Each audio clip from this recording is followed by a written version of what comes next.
Hello guys, magandang umaga sa lahat. Ayan, meron tayong order customer from Bansalan. Pero magbi-meet at meet up and delivery ko lang ito, Indigos. Okay, again po, customer ito from Bansalan, pero magbi-meet up lang po kami, Indigos. Okay? So, yung order pala ng customer natin from Bansalan is yung 9,500 na package. Ayan. So, and by the way, fully paid na po pala ito. Okay, yung payment ito sinend niya sa akin kanina sa GCash. Okay, ito yung transaction ni Sir. By the way, shout out ko lang pala si Sir. Yan. So ito yung customer natin from Bansalan. Ito si Sir Size 31. Ayan, again Sir. Shout out sa iyo. Maraming salamat sa tiwala. Okay, ito pala yung transaction ni Sir, yung sinend niya sa atin kanina. Yan. So sinend niya sa atin kanina around 7 AM yung payment niya na 9,500 na package. Ayan. So, meaning na yan, fully paid na ito. Okay?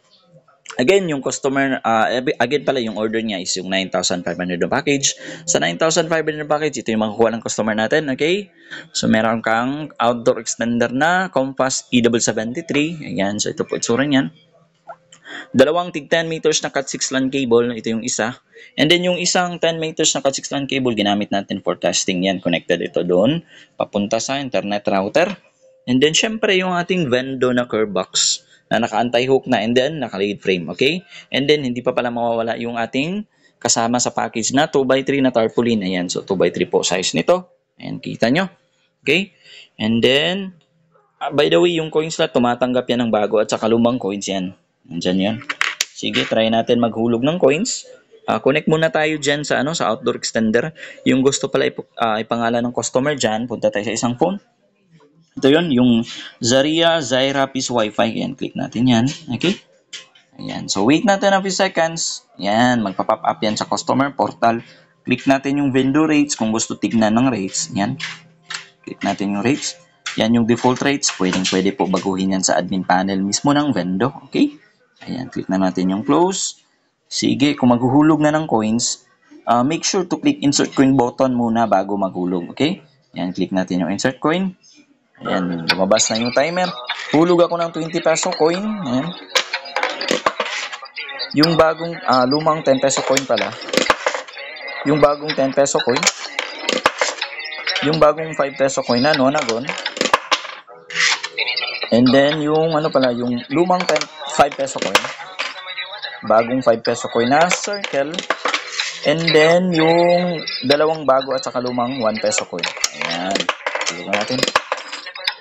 Yan, wait natin a few seconds. Kapag wala nang hulog na coins, click natin yung done. Okay? Yan, mostly, mag-i-exit yung portal and then may magpa-pop up sa taas, meaning connected ka na yan sa Vendo. Sige, try natin mag-play ng video. Punta tayo sa PeerTuber. Hindi ito sponsor.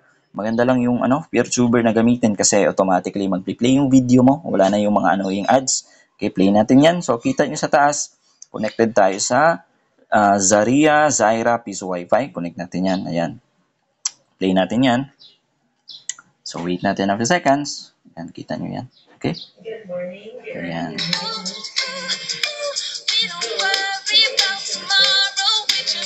Ayan, so kita nyo, nag-play yung video.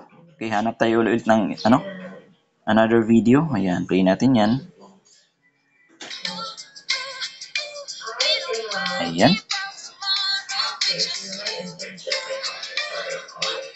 Ayan, so nag-play ulit yung video and then connected tayo sa Zaria Zaira Peace Wi-Fi, meaning gumagana po yung Vendo, walang problema, okay?